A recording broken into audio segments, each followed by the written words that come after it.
Moses was here, we didn't have a lot of this, and we didn't have the security intel that we have now. So now coming back, Moses, how are you feeling? Seeing how everything has sort of advanced and developed. I'm feeling good. Yeah, it's coming back here. It feels interesting and surreal. I feel like alumni, but I didn't go here. I just worked here, so. So but yes, Moses actually used to work downstairs in the kit store, so he was one of the media technicians, and he was like our key masterclass person when it came to tech in this room. So it's really nice to have you here. I was genuinely upset when he left. Happy for him, but sad for me. So what we start with, as you know, we start with some icebreakers. Yeah. So in the bowl, there are 5 categories: dreams, life lessons, self-awareness, courage, and release. Okay. Just want to pick a card and let us know what it is and your thoughts on it. Okay. In what areas of your life do you have a hard time telling the truth? Okay, that one was actually exposed, but I snuck that in there because I didn't. Oh. So sorry. You can still answer if you're comfortable with it. Yes, I can. Yeah.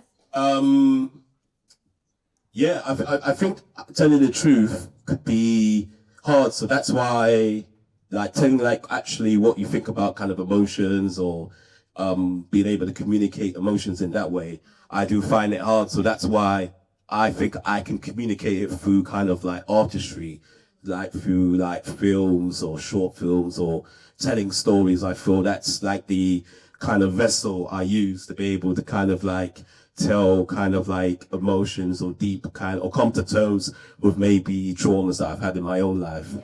I can do it through like film and storytelling. So I think that's a good way to do it and use it that way. Yeah. Absolutely. I love that because obviously I am somebody that tells it deeply often. Wow. So yeah, I know about this. no showers of times. So yeah, it's nice that you're able to channel like your truth in your work. So you actually started filmmaking when you were 15. Yes. Yeah. So a long time ago. Yeah. I mean, we're in our 30s now. I know. It's been I'm serious right now. Let's tell you about it. Did you know who you were or who you wanted to be at that time? And if you were you confident in that? Yeah. So essentially, my mom got us like a DV camera back in the day.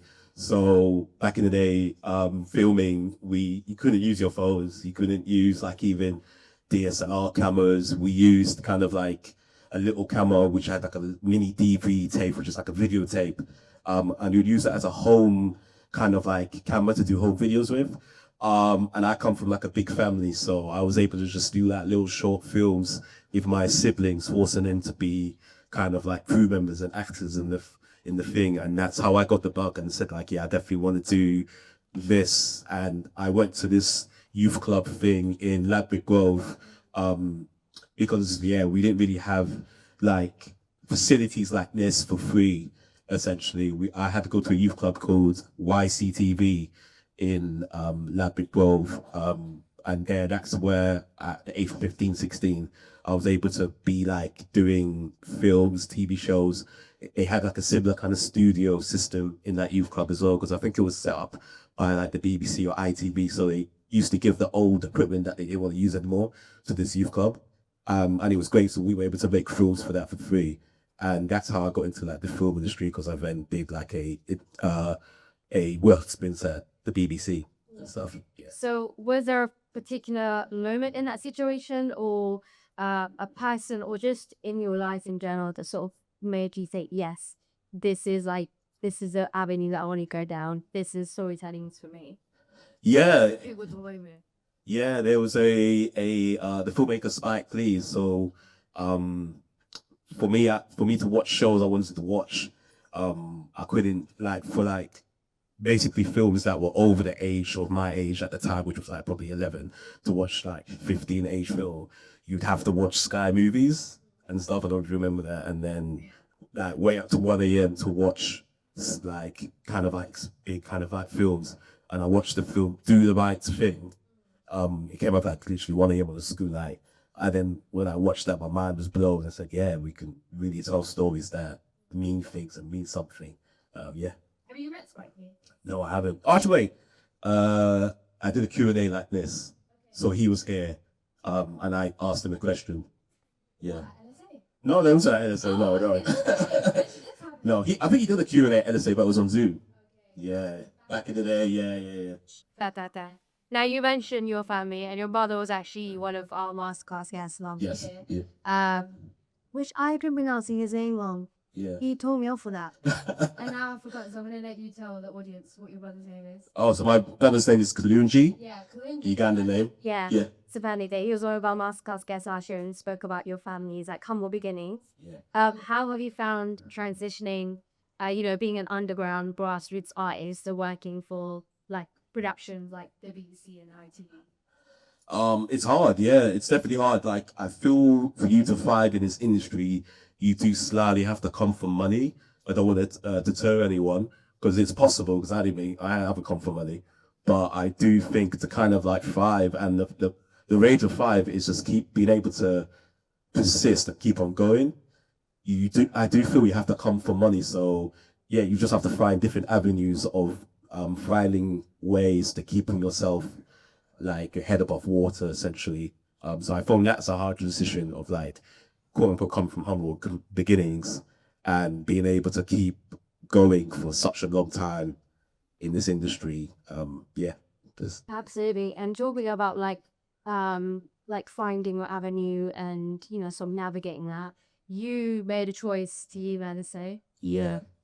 And when you did that, new opportunities came, and you managed to pitch a project with ITX, which is now a docu-series. I'd like you actually to watch one of the series, but I'd like you to introduce the concept and like where it comes from before the pair. Yes, definitely. So that's like an example I want to give to you guys. Like when you're in this industry and stuff like that, like sometimes you are gonna have to take risks. And just take that leap. Like I got this opportunity to do like an idea. So essentially for a couple of years, I was trying to develop this documentary. My friend who by day is like a kind of like actress, librarian and stuff like that. But at night she's a wrestler, like a professional wrestler. And if you met her, you will not think that's who she is because like she's an introverted, kind of meek, quiet person. But at night, she's this kind of like badass wrestler that kind of like can punch up guys who are like 6'3" and she's only 5'2" and stuff like that. So I thought that was like a great documentary idea. So I went to various different production companies for 5 years, guys. 5 years. I went to various different production companies and kept on getting rejected. And then I eventually went to ITV with this pitch. And then they said, yes, we're going to fund that idea, but we also want you to make it into a series. So make it a series about people who've got kind of like different personalities. So by day they're one thing, or at night or during in their spare time, there's something completely different that is surprising. And that idea was called Alter Egos. And then, yeah, so I got that opportunity while I was here at LSA. And then I was kind of like given a kind of like crossroads where I can leave LSA, which was great colleagues. It was fun. It was very like meeting great people every day, but I have opportunity to go to ITV and like sell this TV show idea for like 5 figures and stuff like that. But like, afterwards, I won't have a job because like LSA is a kind of like solidified job. But I decided to take the risk and go the ITV way. And yeah, I think guys, that's something you sometimes have to do if you've given the opportunity and you think you're scared or something like that. Just take a risk, yeah. But please don't call me up if you're at the job center afterwards and say, Moses, you told me to take a risk or something like that. Like, do think about it, make a calculated risk, but yeah, do take risks in life essentially. But yeah, that's the show idea. Absolutely, thank you for that. We're now gonna take a watch of this episode. That was incredible. I actually haven't seen them yet, so please forgive me for that because I know. Yeah, I think we're saying you need the link. She airs the links, guys. Sorry, can we just get that sidelight one? Sorry, thank you. So obviously this is a docu-series. Yeah. So Fagan is a real person. Yes. How did you find the cast for this series? Like, what was the call out like? Oh yeah, so finding the cast for this docu-series was one of like the hardest experiences of my entire life. essentially. So, like I said before, I had one contributor already. And originally I just wanted to do a short film just about her. But then ITV said, like, we love the idea, make it a series, but we're giving you only 6 weeks to find two other people and stuff. And then we're going to have to find people who are naturally about, I've got a secret alter ego. So it's not necessarily advertised out there what they do and stuff like that. So we had to kind of like go to a different call out. We put it in the news, we put it in newspapers, online. We did like online kind of social media bursts. We went to various different kind of like charities and production companies and stuff. And I had like a whole casting team who was helping me cast this, and we were like working what felt like around the clock. And like within ITV, obviously it's got a hierarchy. You'd have the series producer, and every time we brought people to the series producer, which was good, she would say like, "Nah, I don't like it. No, we could do better. But you need to find me someone by 4 p.m. at the end of the day," and stuff like that. And I think sometimes that's good. That I always saying that pressure makes diamonds. So I just typed in a random kind of search, which just came to my head, UK black cowboy, and he was the first person that came up, essentially. Yeah, and Fabian was just like a great kind of find, and I think that's such a good story because he's going into a world which is like almost the complete opposite to the world that he comes from. Like equestrians is a very upper class sport, and his whole story about having to kind of like get kind of like horses which were like near the end of their lifespan because those were the only horses he could afford to do his sport was kind of like crazy and inspiring. So it was a lot, but it was good. So please guys, it's one episode. Rest of the episodes are on ITVX if you want to watch that on ITV YouTube. There's 2 other episodes there. Amazing. Were there any other people that came about that really surprised you? Because obviously this is very niche to like be a boxer and be Squarian. Equestrian, yeah. Equestrian. Sorry, you have to help me there. So were there any other like alter egos that you were like pleasantly surprised by or like shocked by? Yeah, but I don't want to give it away. I want these guys to watch it and they get surprised. Yeah. You didn't use. Oh, yeah, we used some guy. He used to dress up as Wolverine on Saturday, but he wasn't really good. He just dressed up as Wolverine. For fun? I hope so. I mean, to their own, no judgment. I mean, we listen. Yeah. Oh yeah, this we don't know. Yeah. I used to dress up as Black Panther, so but that was when I was like 12. So. Say no more. Yeah. Yeah. Cool. So obviously all the egos focuses on killing stories, Yeah. the notion of identity. How do themes of identity and personal transformation influence like the stories that you choose to tell? Sorry. Yeah. It's quite good. Yeah. Like currently I'm producing a film by someone who's not neurotypical and stuff. And yes, and that film is about his identity of like, not being neurotypical and how that's impacted his opportunities within the film industry. And when he came with me with the script and that whole idea, I definitely wanted to come into it because that is like an identity that we don't really see kind of like platformed in film in a very kind of humanizing way. You know, like over the years, people who've had autism are kind of like shown in a way that is very patronizing and stuff. So I think it's good that you're gonna get like a story that involves autism for someone who actually is experiencing that essentially. So I thought that was a good thing. Yeah. So like producing stories is one avenue. This is called my next question.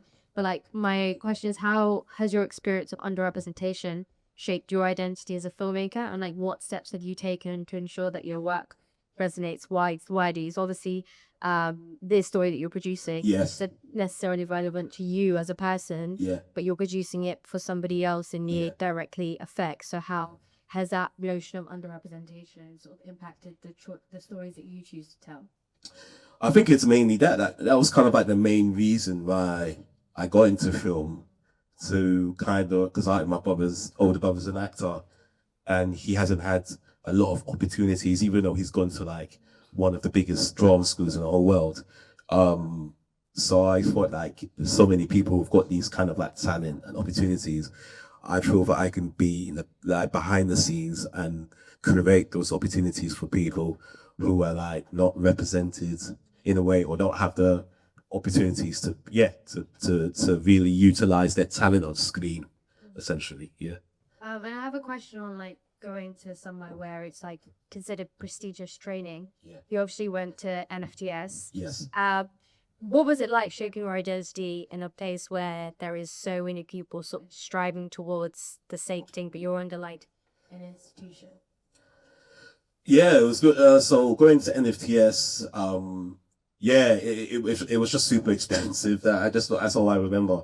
But the training was really good because like it opened up doors for me, and you got to meet different people within the industry, and really spend time to craft and work and create your stuff. And a lot of times with NFTS, it's not always about meeting like the industry people that come to the masterclasses. And this is a good example for you guys. Is meeting the people who are acting in NFTS, because like a lot of times you're gonna be in the same class as someone who's most likely gonna win an Oscar in like 10 years or 15 years. Yeah, so it's just making the network with the people who you're in school with now, because sometimes networking sideways is easier than networking above. You know what I mean? Like make the kind of like films and creative and production companies with the people who you're in this kind of like a stage with now, because that's going to be your network. They're the people who are going to have kind of avenues into the industry. Like for example, I did a masterclass with my friend here back in Sawa, who I've been working with since I was in secondary school and stuff like that. And we make a film set production company together. So yeah, it's really important to get those networks from the NFTS or at setting. So Absolutely. And sometimes networking happens by accident. Moses and I actually met at BAFTA. He was screening this short film. His lead actress in it was somebody that I used to make films with. And so that's how we sort of got introduced to each other. But I never thought that us meeting would sort of lead to like the collaboration connection that we've had over the years. So sometimes networking can happen accidental just because like you guys are in the same space. So never forget like the people that you meet in any room that you're in, because you never know where those opportunities can take. And then obviously when I joined that essay, I saw that Moses was here, and so he kind of gave me a little shoe in. yeah, she's a nepo baby. I brought her in to fame. You. Oh yeah.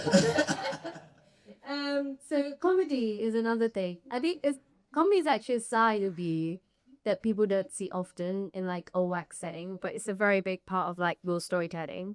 How has humor influenced or impacted your professional work and also just the way that you navigate life?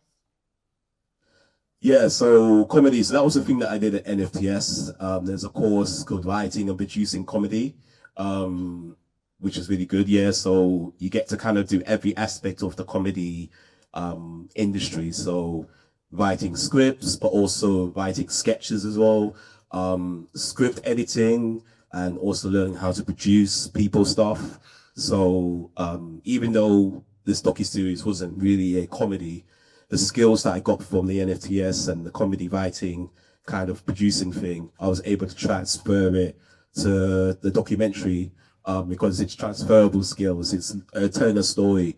It's being able to engage an audience and also finally human things as well.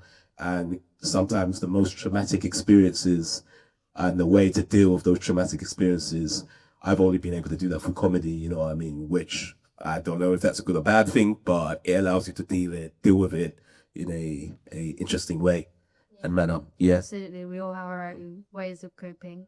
Um, And so my next question for you is obviously the theme of this month is all about embracing beginnings. And as someone who has embraced fresh starts in your career, you've been in this industry for a long time. It's been a journey. Yeah. Like, what advice can you give to our audience about staying resilient and finding opportunities? Because I'm this is like a brief overview of like what Moses does.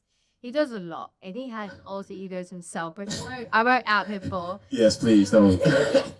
But the people in the room know. So how can you stay resilient and find opportunities? Get suitable and so yeah, how do you do that? Yeah, I just have to give a big sigh. I'll be completely honest with you guys. This filmmaking life is very, very hard. It's a long, long journey. With lots of ebbs and flows. At the beginning of my career, I had differences, different struggles, and you guys got like new struggles that you've got like the AI kind of situation and having to fight with that and stuff like that. But I feel it's all about just being creative, and that's why I sometimes do a lot of things that Charity says. Is sometimes not because I'm egotistical, but it's like out of necessity, really. Like if one avenue of work is dried up, I'm able to kind of like adapt and be able to utilize skills that I've developed over the years on another line of work. So, for example, I'm a writer, I've got a writer's agent, and I'm able to do that. I'm able to do script editing, or I did an ITV show called Piglets where I gave them jokes and stuff like that. So I was able to do that. That was like an avenue, but sometimes that dries up. So I'm able to do self shooting. So I work with Anne as well, who also works at NSA. We do some shooting jobs, filming stuff, and then I can also do producing stuff. So I think that's the key to longevity within the film industry, is to be multifaceted. Um, I don't like. I'm saying it's like it can be a bad thing, but I also feel it's a necessity for you to survive, really, because it's so hard in this filmmaking industry. So yeah, just be multi-skilled and multi-talented, as I'm sure you guys are. Yeah. Absolutely. And my final question before we move over to the audience is like, we're in a new year, since 2025. Yeah. What are you hoping that this year will bring to you in your career and in your life as well? Just more jobs, really. Yeah, more jobs. I've been working with a feature film since 2018. It's been in various stepping levels of development. Yeah, developing a feature film in the UK, it gives you thick skin, because like you can have a thing where you almost see it, it's within your grasp. So for example, in this feature film, we were about to go into production. We were talking to a production company. I think we nearly rose. They said they were gonna kind of put in like £1 or £2 million or something like that, and then COVID happened, and then that whole collapsed. That whole situation collapsed, and then you have to start from ground zero, and then do that again, and then the same situation happens again, and stuff like that. And that situation can happen multiple times. So that's another example of just having the resilience. So I'm hoping I can finally, after 2018, that's like 7 years now, I can get that feature film off the ground. Yeah. Which I have absolute things that you were doing if there are any acting roles, Eamon. Yes, definitely. Send my way. Definitely. Thank you very much. Now we're going to go into audience questions. So you guys know the drill. We have the chat box here. If you have a question, just raise your hands. I'm going to throw you this box. Please catch it. That's not going to hurt them, is it? No. So you get six, right? Do when I introduced it. I don't want guys to get hurt. It's tough. Audience wise, so you can catch it, and then you're gonna ask your question through the mic. I did this with DC. Sorry, I did it with you guys for Christmas. If you have a question to stand, raise your hand and stand up. I'll truck to you. All right. Oh. Stand.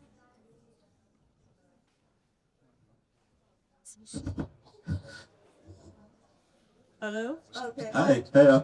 I just wanted to ask, like, do you think uni is worth it for like filmmakers? Like, do you think like the money is worth it? Like, or go straight into jobs or like making your own movies?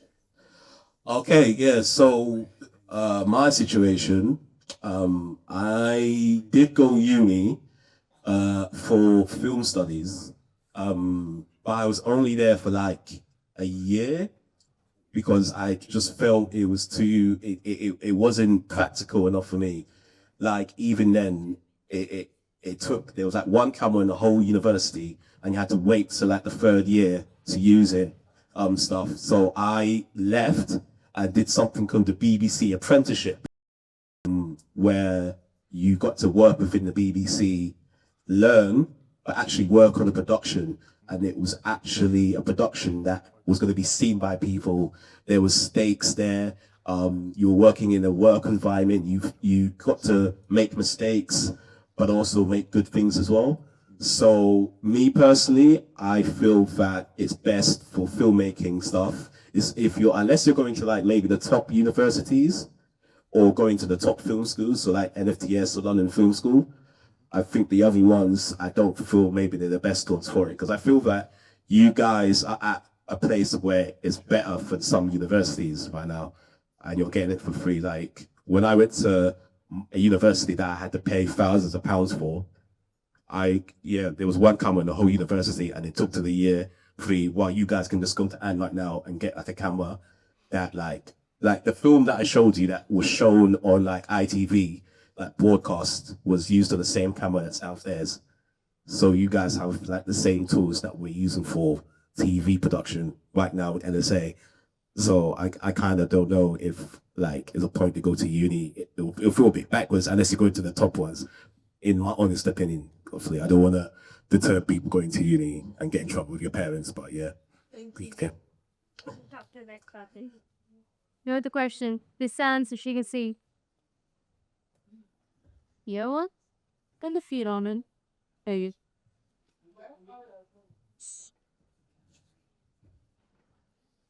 Hello, Moses. I Hey, have a question. So, after you finish a project, or you have lots of stuff going, I was wondering what your tips would be for getting on the next project, like building up a new idea. I guess. So when you're on like one project, so for example, the ITB one, is sometimes I've made this mistake as well in the past.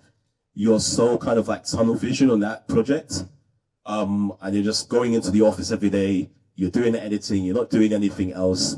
You're not talking to people. You're not talking to the people in the offices and stuff like that. So when you finish the project, you leave, but like no one. It's almost as if you were never there. So I think it's always important when you're doing a project, especially when you're freelancing, is to be talking to people within the office. So if there's someone next to you on the desk, ask what they do. Can we go for a lunch? Can we go for a coffee?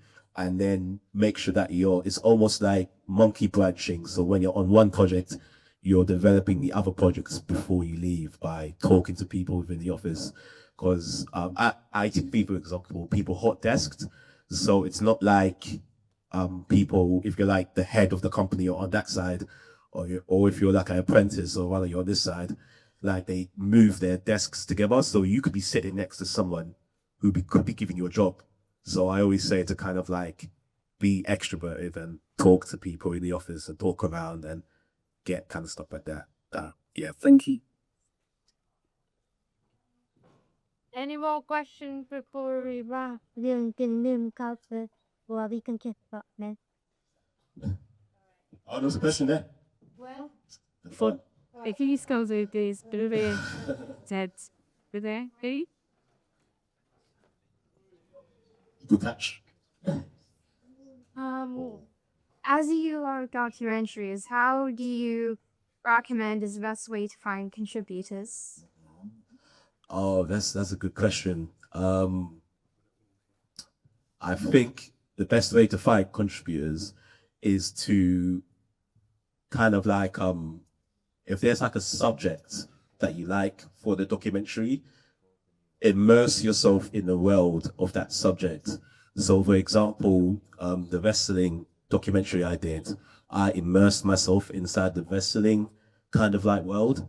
So once you kind of approach the contributors, you don't look like someone who's trying to like, who doesn't know what they're doing. You kind of like, you look like a fan, an actual fan of that person. So you're almost kind of like stroking their ego to a certain degree. Yeah, I think that's one way to do it. So just immerse yourself in that world of the the subject they're trying to go through. You can do that through like Reddit or online social media, watching other documentaries as well, doing stuff like that. Yeah. Thank you so much, Moses, for your time. Moses is the best person to network with because he always brings alumni and students involved in his projects, which is great. But can we please give Moses a round of applause?